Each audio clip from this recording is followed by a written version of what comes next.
Today's inspiration is simple. Sometimes I see something and just, inspiration strikes. It just happens. And this is what happened when I saw Demi Moore's Armani dress at the Golden Globes. I was immediately drawn to the shaping of the bodice and the elegant geometric lines. It had this perfect balance of structure and fluidity that I wanted to explore. So today I'm creating a piece that is inspired by this design, this gown. But obviously I'm putting my own spin on those details. By the way, if you're new here, my name is Henny and this is Studio Henny's. So when I saw the dress, I immediately had this idea for a top. So I sketched it and then here we are. So this is the design that I created inspired by this gown. It could be like it's an evening wear top. It could be paired with some, some cool skirt or something. I don't know. I mean, I do have an idea for a skirt, so I might make that in the next video. But for now, today, we are going to focus on this top. So I wanted to have like a similar flow and dynamic to the design, but I added an additional, like a bigger dramatic fold on the left side of the top, just to create some additional movement. And the hem is also asymmetric and travels into a point, and it also follows this dynamic flow of the curves. As for fabrication, I know that a lot of people were really into the fabric that was used for the gown. Myself as well. I think it's super beautiful. However, I'm not going to create my top in anything similar. And also I'm not really into gold right now. So for some reason I was really drawn to and I was really leaning towards like a chocolate brown. So I thought this top would be really beautiful and quite classic in a chocolate brown with some monochromatic accents. And also thought the best fabric choice would be like a Duchess satin, because it has like a nice structure and also it has just enough nice sheen to it. So I thought this would be quite nice. So if you watch my channel regularly, you know that I normally create my designs in a half-scale form, but today I'm going to make this top in real size. Also, I wanted to let you know, guys, that I recently started a Patreon. So if you want to support my work and maybe interested in some extra perks, then head over there. The link is in the description. You can check it out. Okay, I think let's not waste any more time. Let's get started. So we are going to start with the basic bodice. And then once we have that, we can start building the elements on top. So I started as usual, just aligning my grain line along the center front of my dummy, and then slowly spreading the fabric towards the side seam and just securing it with a few pins. And also cutting some excess fabric away. And just snipping into the side so I don't have so much tension. Once I had that, I was ready to create some darts, some shaping on the underbust and the overbust as well.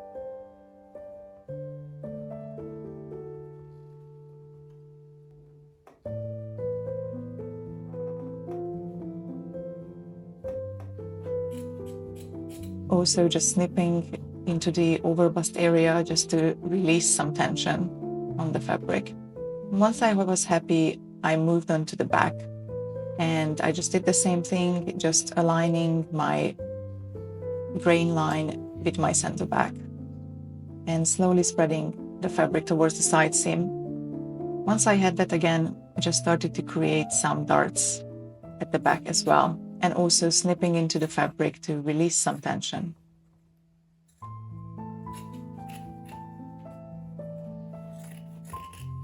Once I was happy, I removed a little bit more of the excess fabric that I had on the side. And again, just snipping into the fabric and just adjusting whatever needed adjusting. And once I was happy, I was ready to draw my neckline. And also the side seams and the front seams.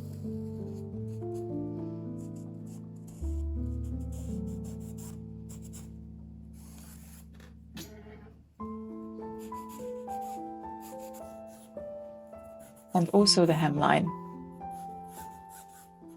Again, for now we are just creating a symmetric bustier. And once I was happy, I removed it all from the dummy and just started to prepare the fabric to be traced to paper. Just removing all the pins and smoothing the fabric. And once I was ready, I started to trace.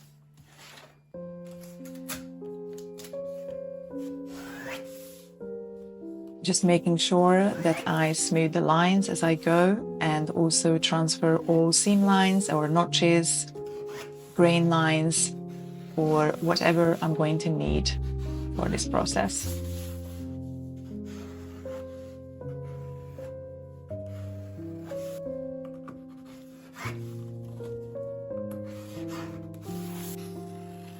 Just transferring all reference lines as well, the waistline.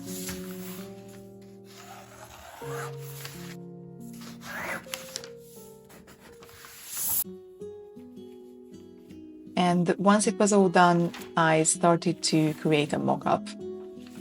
I used some fused calico for this because I needed a little bit more extra structure. I already wanted a little bit of structure to the bustier.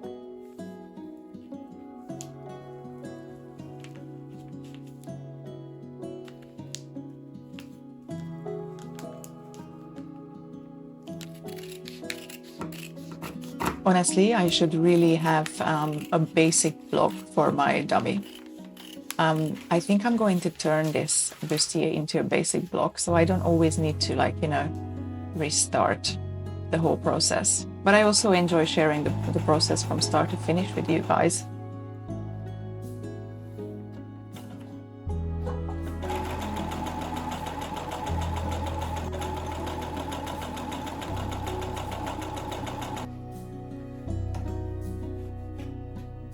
So once I had the mock-up, I tried it on my dummy and just trying to see if we have any fitting issues.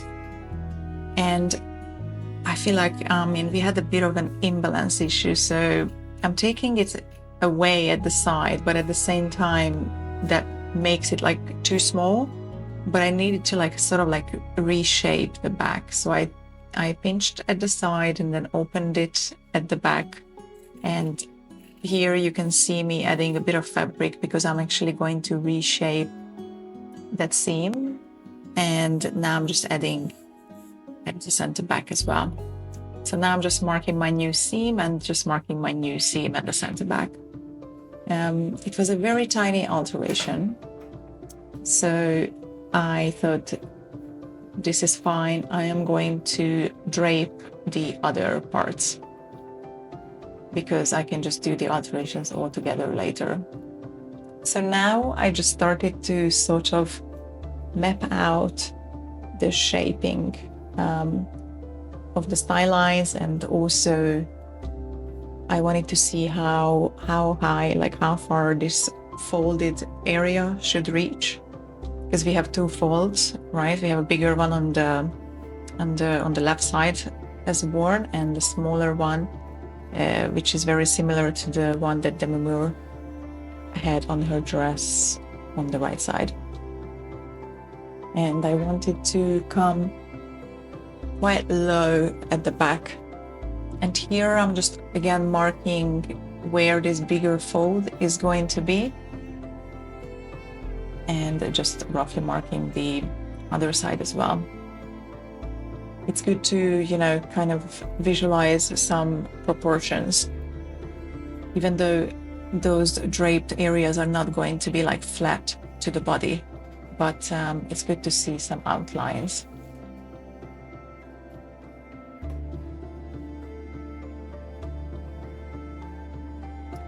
And once I had the outline positioned, I started draping. I'm draping on the bias, so I folded my fabric on the bias line and just started draping.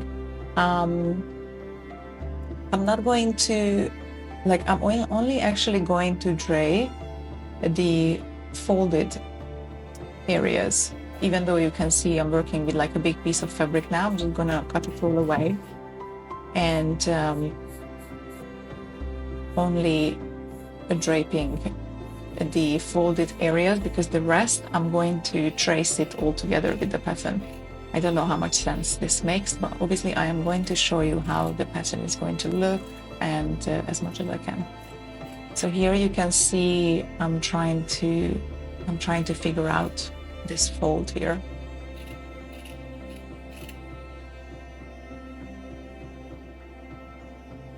And I'm just adding a bit of extra fabric because it seems I cut a little bit too much. Once I was happy, I moved on to the other side, which is a bigger fold. And again, I'm not draping the actual whole bustier. I'm just only draping the area that is, that is folding, the folded part on the top.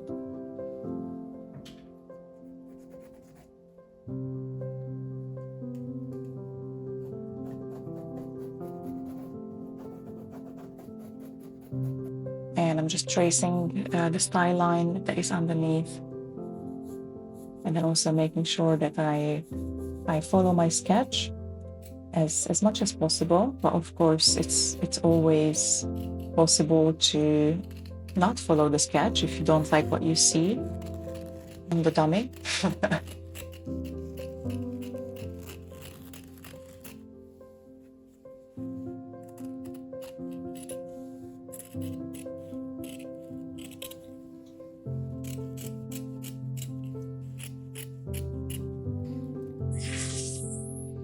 Here I'm just opening up a little bit because I don't want it to sit like super flat. I wanted it to be a little bit away from the body.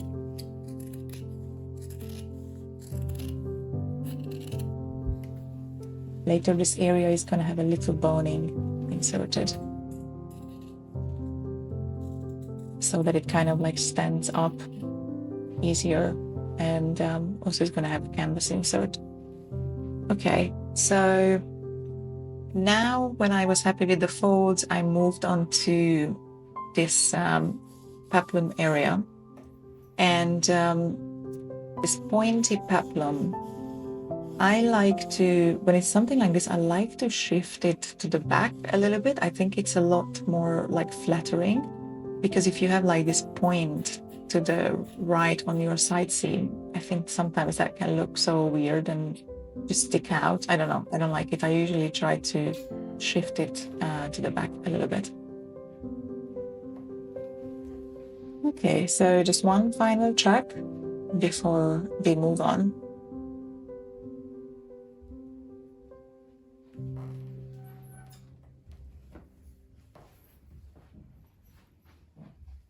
Okay, so let's just make sense of this madness that is on the dummy right now.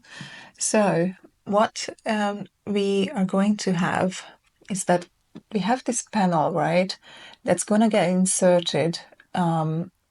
This area is going to get inserted up to this point, and this area is going to get inserted up to this point, and then it's going to like sort of travel and fold back behind. The reason why I only draped the top part is because I'm just going to have a mark now on this bodice, and I'm just going to follow the pattern up to this point, and I'm going to add this area to the paper pattern. So this, as you can see, this is going to become like a lip here, and it's going to get inserted into the seam here. Just like this, because we are going to have a seam here, but otherwise this is going to get like a little flap here, and then it travels back, and this behind essentially becomes the bustier underneath. So that's that. This is coming off because we don't need that, right? But I just kept it for now so I can maintain the symmetry.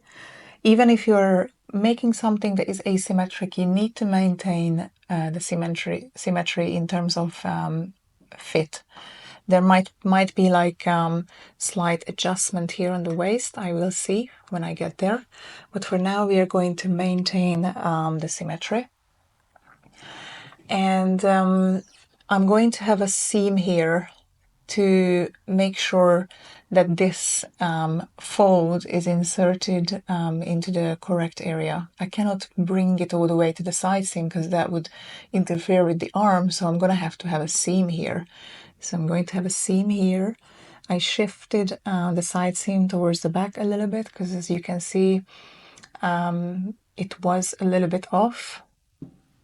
And then the back, I'm just going to, this is my new center back. Again, the back, I'm going to treat the pattern symmetric first and do the alterations, and then adding and taking. So this I'm going to take away, and here I'm just adding this area, this sort of triangle area there. Okay, so next step, we're going to take everything off and we're going to transfer it to the pattern, and I'll try to explain it the best I can.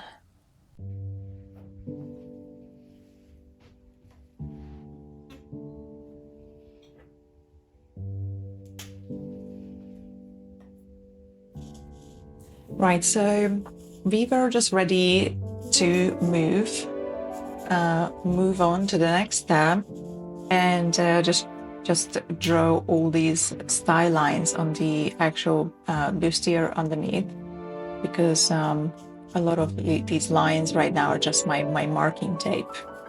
So we need to start actually drawing things on this bustier so I can make it into a pattern.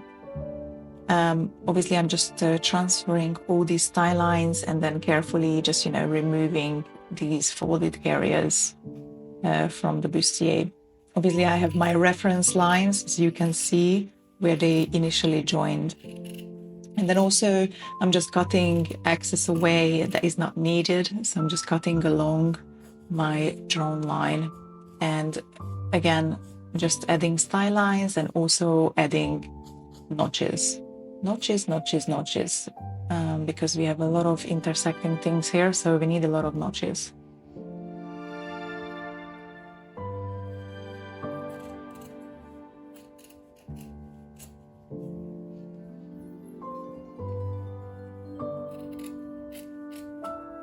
Again, in here I'm just cutting things away that I don't actually need, and just marking my reference line on the bustier.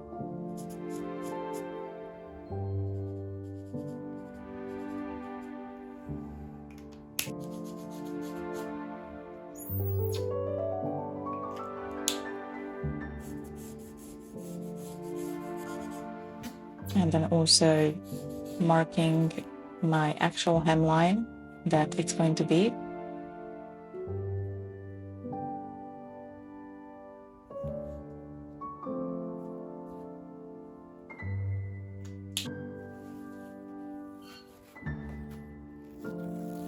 And finally just removing the tape.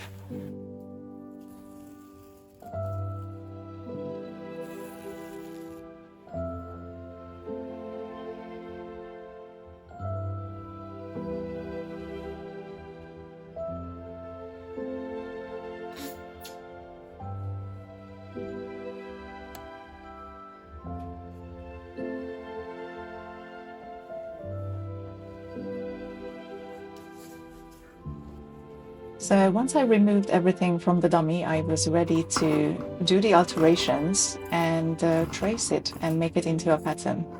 So first I started with cutting the pieces apart so I can accurately mark my alteration lines and the new style lines. And once I had that, I was working with the main alterations first. And once I had that, I created a symmetric pattern to make sure that I have my front piece symmetric, and also that I have a pair of everything, because after that I had to transfer the asymmetric style lines and also the fold positions and things like that.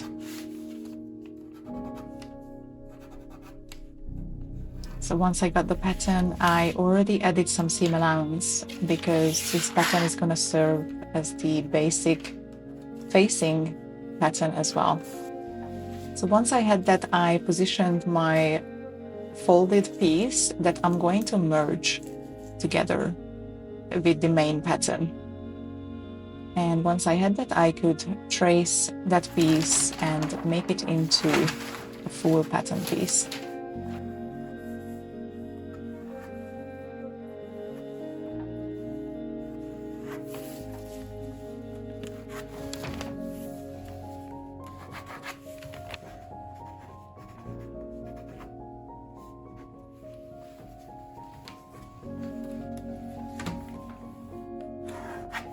And here is the bigger fold pattern, and here is the other side and how it comes together. As you can see, that piece folds down, inserts into that seam, and the other part is joining at the curved seam at the front, folds over and gets inserted into the curved seam as well.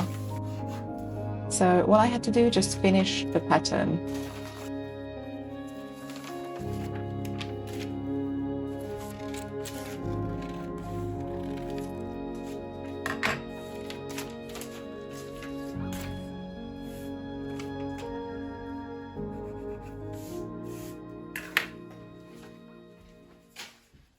So I wanted to test my pattern, but instead of stitching another physical mock-up, I decided to mock it up in Flow 3D.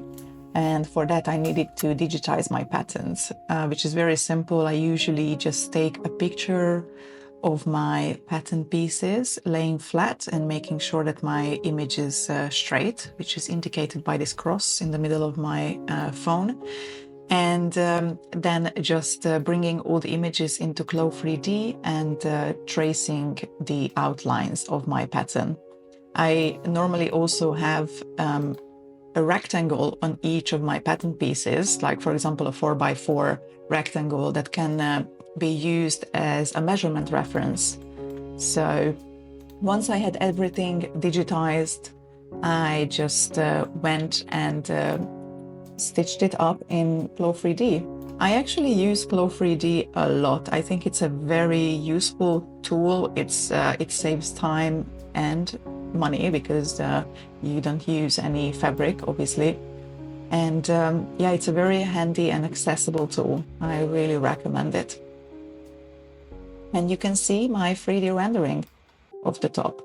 So I was quite happy with the pattern, so I just started to cut the actual fabric now, and we are just going to make this top finally.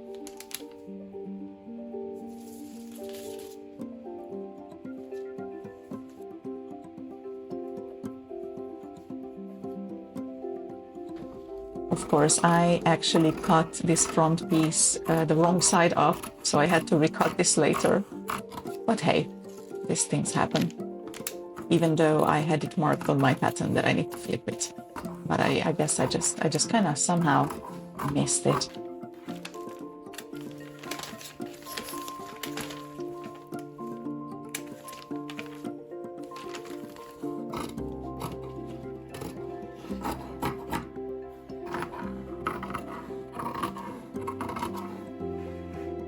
And then I also cut the canvas layers, as some of the pieces are going to be supported by a canvas layer, so they're nice and smooth. I decided to line my inside like lining piece with the canvas, and also these folded areas, so they can look a bit sharper and help it to hold up. And I just secured all the canvas pieces to the corresponding pieces of fabric. This is not a fusible canvas. This needs to be stitched to the edge. And when I do that, obviously I go only like 0.5 centimeters and not the 1 centimeter, so I'm not going to see the stitches. And then I just cut the excess along my stitches, so I'm not going to get bulk in the seams.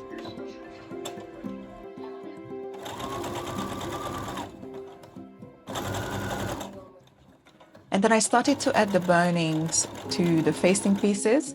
So there's going to be boning in the facing, stitched directly to the fabric. And also there is one piece of boning in the bigger fold, so it helps to stand up. I started the outer construction with bagging out these curved areas because it needed to be bagged out to get inserted. And as you can see, I'm just trying to see how this is going to look. And I was quite happy.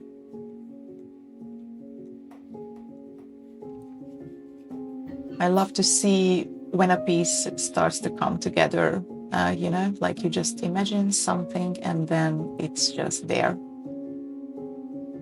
It's a wonderful feeling.